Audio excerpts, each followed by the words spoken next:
I decided to play Overwatch 2 for 30 days straight. Before this, I had never played Overwatch, so I had no idea what to expect. I desperately needed a new first-person shooter to play because the last game I competed in fell off. Starting off, I took to YouTube to find out how to be the best player possible. I spent a lot of time in the practice range mastering the game mechanics and learning different characters. When it was time to hop into ranked play for the first time, I made a huge mistake that led to a lot of suffering and setback. My mistake was choosing the support role. Overwatch is a game made up of 3 roles: tank, DPS, and support. This gives the game a lot of depth. Your tank is the front line, leading the attack with your DPS as the damage dealers, and the support players keeping the squad alive while chipping in damage when needed. Oh, how naive I was. I thought because support had the shortest queue time and the ability to keep your teammates alive, that it would be the easiest role for someone with good mechanics to carry the team in. Starting off, I was having a blast. I was in fact carrying these low elo lobbies as Baptiste. Baptiste fit my skills well. He can put out a lot of healing while also allowing my good aim to take over and get kills. Coming into Overwatch, I was met with the weirdest rank system I had ever seen.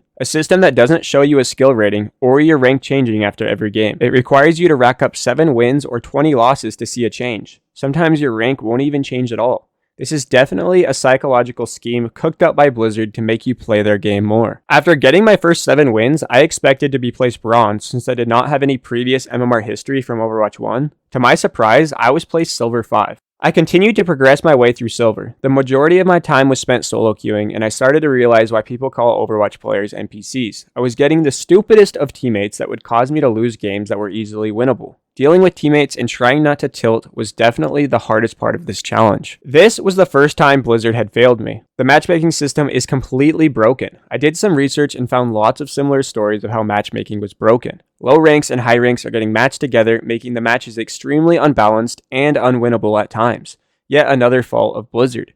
The theory going around is that the matchmaker is just trying to find quick matches so the game doesn't die. These shady tactics were ruining my experience, but I decided to push on to see what rank I can achieve. On day 7, I went from silver 1 to gold 4. I was happy with my progress and felt confident that I could hit diamond by the end of the 30 days. Now that I am in gold, it's getting harder and harder to solo carry as a support. Support characters just lack the ability to be able to make a large impact if the tank and DPS players aren't doing their jobs. I kept getting more and more matches that just weren't winnable no matter what I did or how well I played.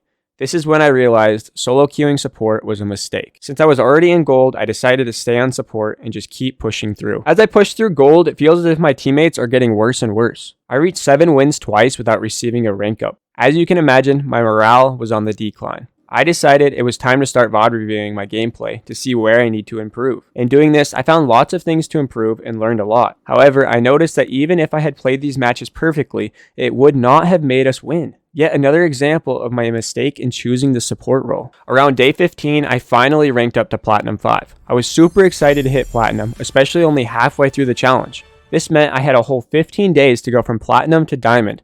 I thought there was no way I wouldn't make it there.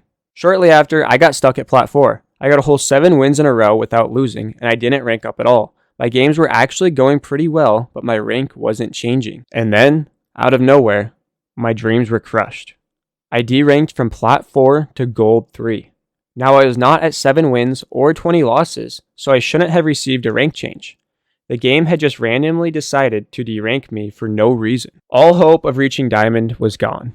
With only a handful of days left in this challenge, there was no way I could make it to Diamond. At this point, I decided to give up on the support role. I would use the remaining days to have fun and learn the DPS role. I quickly fell in love with DPS. It suited my skills and playstyle perfectly. It allowed me to be an aimer and style on my opponents like I could never do before. I was actually having fun for one of the first times during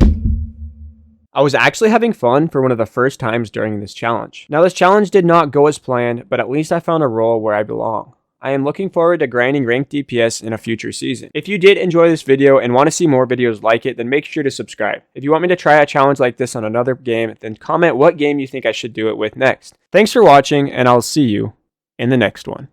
Peace.